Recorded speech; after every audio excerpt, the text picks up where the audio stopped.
great job you're doing for society, helping optimizing and improving decisions in brands, different brands. And I also want to introduce Julien Bertolini from VOLVO. Julien, can you explain us also a little bit about your background, what do you do in VOLVO? Yeah, sure. So currently, I'm an IoT expert at Volvo, and I have a background of electronics and informatics engineer. And so I'm working in the IoT domain from the beginning. So even before the IoT, I was working in the same area.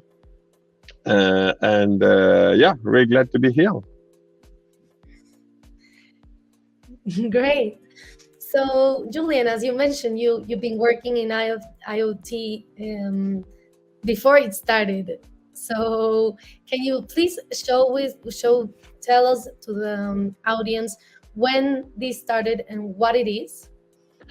Yeah, sure. So 15 years ago, when an industrial company uh, came and told me, "Oh, can I have this data on my cloud server?"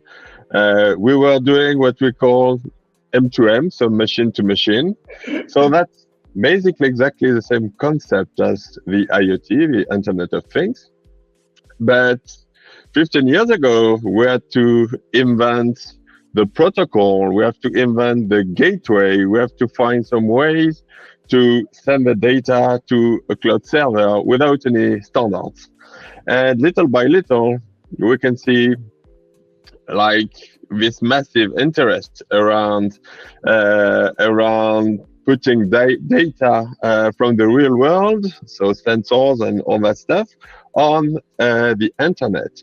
And so, like something like 12 years ago, a buzzword that's coming to start, and it was IoT, the Internet of Things. So, Internet of Things, it's first a concept, but it's pretty old. It was an old concept, but it's some standards about the technology, and it's also a market with a lot of companies that are doing that, some experts, some services around. So that's what we call the IoT.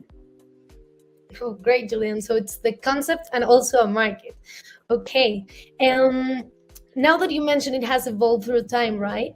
Marisol, can you tell us a little bit of what are the challenges especially in burst technologies, but also in the world that we're facing today with Internet of Things?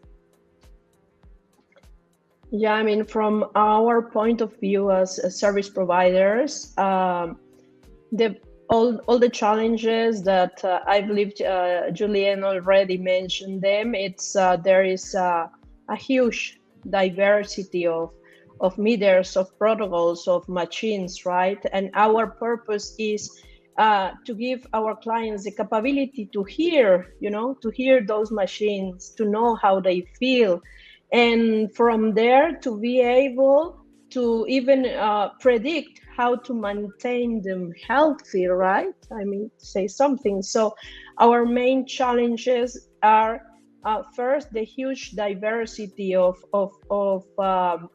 the machines or the devices that exist in the real world, and to be able to get that into comprehensible data, right? And on the other side, a pretty big challenge is that when these transformational changes in the world happen, right, we need to go along with the humans, right, with the processes, with the alignment of a whole company and a community that either can be or can have the benefits or can have more problems from it, right? So another big challenge is to be able to work together with a goal to get these benefits with all that it includes, which is not only the technology, right?